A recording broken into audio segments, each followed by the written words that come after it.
SIR শুরু হয়েছে না হয়নি? তাহলে রাজ্য সরকার আজকে বলো সে বেঁচে আছে না মরে গেছে? তাহলে আজকে এসআইআর হলো কেন? এই কৈফিয়ত দেওয়া দরকার আছে না? না, বাইরে বলছে এসআইআর হতে দেবো না, যদি হয় লড়াই করব, একটা নাম বাদ গেলে ছাড়বো না। উপরন্তু 221 কোটি টাকা এসআইআর যাতে হয় রাজ্য সরকার খরচ করছে। আপনাদের ভোটেই যদি 21-এ কেউ সরকার হতে পারে, আপনাদের ভোটেই যদি 24-এ কেউ এমপি হতে পারে, আপনাদের ভোটেই যদি কেউ প্রধান হতে পারে, তাহলে আজ আপনাকে ভোট দেবে সেই এমএলএ এমপি মন্ত্রী প্রধান করে আমাদের ধরা দরকার আছে না? এই দেশ মোদি অমিত শাহ কারো বাবাকালীন সম্পত্তি নয়।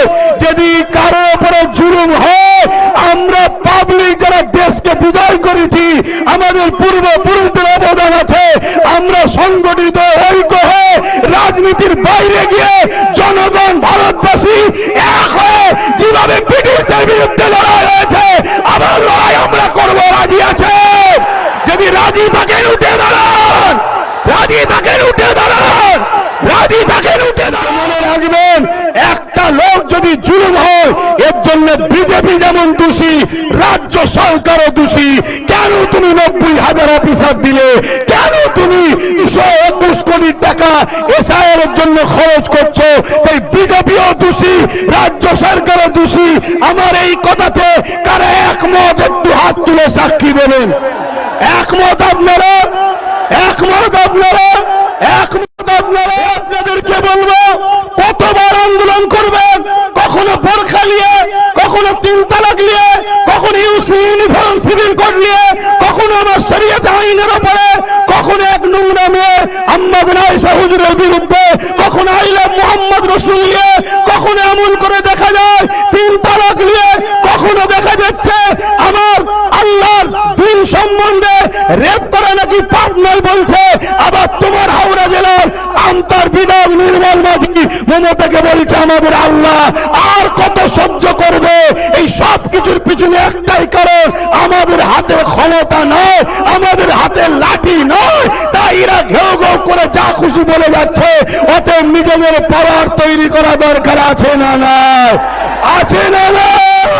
একটা বিষয় শুধু বলে যাব, এসআইআর বিষয়টা কি? এসআইআর বিষয়টা কি?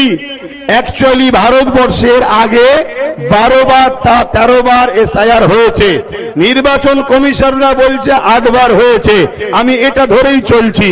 এসআইআর দেশের জন্য হওয়া ভালো, কিন্তু বর্তমান যে এসআইআর হচ্ছে, এই এসআইআরটা হলো রাজনীতির এসআইআর।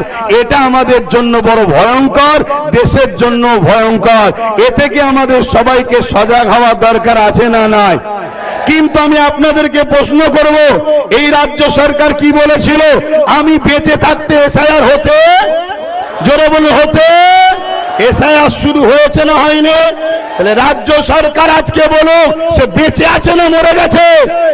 তাহলে আজকে এসআইআর হলো কেন? এই কৈফিয়ত দেওয়া দরকার আছে না? নাই? অথচ আমার ভারতবর্ষে অনেক রাজ্যে তারা তাদের বিধানসভাতে বিল পাস করে এসআইআর কে তাদের রাজ্যে রুখে দিয়েছে। আজকে মুসলমান আমরা রাজ্য সরকারকে 215টার উপরে এমএলএ দিলাম, তারাও তো বিধানসভায় বিল পাস করতে পারত যে আমার বাংলায় এসআইআর আমরা চাই না। এই বিল করা দরকার ছিল না? ছিল না? কিন্তু বাইরে বলছে এসআইআর হতে দেবো না, যদি হয় লড়াই করব, একটা নাম বাদ গেলে ছাড়বো না। উপরন্তু 221 কোটি টাকা এসআইআর যাতে হয় রাজ্য সরকার খরচ করছে। এই আমি যে কথাগুলো বলছি রেকর্ড হচ্ছে না? হয়নি? অতএব হুচুকে বাঙালির মতো লাপালে হবে না। তোমার মধ্যে যারা পরিমাণ যদি ইনসানিয়ত থাকে, তুমি যদি ইসলামের ঘরের সন্তান হও, তাহলে এই কথাকে যাচাই বাছাই করো, করে আব্বাস সিদ্দিকীর বিরোধী করো। তাহলে 221 কোটি টাকা এসআইআর যাতে হয়, এর জন্য রাজ্য সরকার বাজেট করেছে। আর 90,000-এর কাছাকাছি লোক যাতে অফিসার এসআইআর দ্রুত করতে পারে, এই অফিসার রাজ্য সরকার নির্বাচন কমিশনারকে দিয়েছে 90,000-এর উপরে। তাহলে বলুন, রাজ্য সরকার এসআইআর এর পক্ষে না বিরুদ্ধে? জোরে বলুন। কিন্তু এরপরে আপনাদেরকে বলে দেব, আপনারা ঘাবড়ে গিয়ে ভুল পদক্ষেপ নেবেন না, কাগজপত্র জড়ো করুন। কারণ আপনাদের ভোটেই যদি 21-এ কেউ সরকার হতে পারে, আপনাদের ভোটেই যদি 24-এ কেউ এমপি হতে পারে, আপনাদের ভোটেই যদি কেউ প্রধান হতে পারে, তাহলে আজ আপনাকে ভোট দেবে সেই এমএলএ, এমপি, মন্ত্রী, প্রধান দেবে আমাদের ধরা দরকার আছে না? তাই ঘাবড়ে গিয়ে কোনো ভুল পদক্ষেপ নেবেন না, কাগজ জোগাড় করুন। আর নামের একটু একটু ভুলের জন্য অনেকে টেনশন করছে, খবরদার টেনশন করবেন না। বিশ্বাস যদি রাখেন তাহলে একটা কথা বলবো, চোখ কান খুলে রাখুন, কাগজ তৈরি রাখুন, নিজের জমি জায়গা পরিচয়পত্র যা আছে রেডি রাখুন।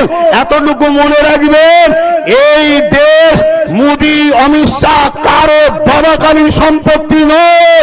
যদি কারো উপরে জুলুম হয়, আমরা পাবলিক যারা দেশকে বিজয় করেছি, আমাদের পূর্বপুরুষদের অবদান আছে। আমরা সংগঠিত ঐক্য হয়ে রাজনীতির বাইরে গিয়ে জনগণ, ভারতবাসী এক হয়ে যেভাবে ব্রিটিশদের বিরুদ্ধে লড়াই হয়েছে, আবার লড়াই আমরা করব। রাজি আছে? যদি রাজি থাকেন উঠে দাঁড়ান, রাজি থাকেন উঠে দাঁড়ান, রাজি থাকেন উঠে দাঁড়ান। কিন্তু মনে রাখবেন, একটা লোক যদি জুলুম হয়, এর জন্য বিজেপি যেমন দোষী, রাজ্য সরকারও দোষী। কেন তুমি 90,000 অফিসার দিলে? কেন তুমি 221 কোটি টাকা এসআইআর এর জন্য খরচ করছো? তাই বিজেপিও দোষী, রাজ্য সরকারও দোষী। আমার এই কথাতে কারা একমত? একটু হাত তুলে সাক্ষী দেবেন। একমত আপনারা? একমত আপনারা? একমত আপনারা? তাহলে কতবার আন্দোলন করবেন? আন্দোলনের পাশাপাশি নিজেদের বাচ্চার ভবিষ্যতের জন্য মজবুত খুঁটি তৈরি করা দরকার আছে না? না। রাস্তা দিয়ে যাচ্ছেন, একটা কথা শুনে যান, রাস্তা দিয়ে যাচ্ছেন, কুকুর ঘেউ ঘেউ করছে, শুনছেন তো? যদি হাতে একটা লাঠি থাকে, ঘেউ ঘেউ করবে? জোরে বলেন। খালি হাতে আছি বলে এতিম বাচ্চাকে সবাই যেমন লুটে যায়, আমাদের কেউ নেই বলে যে যা খুশি করে যাচ্ছে। সবে একটা লাঠি হয়েছে, এরকম যদি গোটা 30-40 লাঠি থাকে, তাহলে লড়াইটা বাড়বে না কমবে? জোরে বলুন, বাড়বে না কমবে? আরেকটা শেষ উদাহরণ দিচ্ছি, খুব ভালো করে শুনবেন। ধৈর্য আছে? 2 মিনিট ধৈর্য আছে? হাত তুলে বলুন শুনতে চান? শুনতে চান? মন দিয়ে শোনেন, মা বোনেরাও শুনবেন। 1000 টাকায় বাচ্চার ভবিষ্যৎ বিক্রি করে দিয়েছেন মায়েরা, চাকরি বাকরি, শিক্ষা, পড়াশোনা শেষ। ভুল করেছেন মা, সময় এখনো আছে, যদি মনে হয় পরিবর্তন হন। শোনেন মন দিয়ে, একটা কুকুর একটা খরগোশকে তাড়া করেছে। খরগোশ ছুটছে, কুকুরও ছুটছে, খরগোশ ছুটছে, কুকুরও ছুটছে। লাস্টে কুকুর হাঁপিয়ে গেছে, হাঁপিয়ে গিয়ে খরগোশকে বলছে, খরগোশ তোকে খাবো না, কিন্তু তোর সাথে একটা কথা আছে। কি কথা? বলছে, আমার ঠ্যাং এত বড় বড়, তোর ঠ্যাং এত ছোট ছোট, তারপরেও তোকে ধরতে পারিনি। কি ব্যাপার বলতে কি?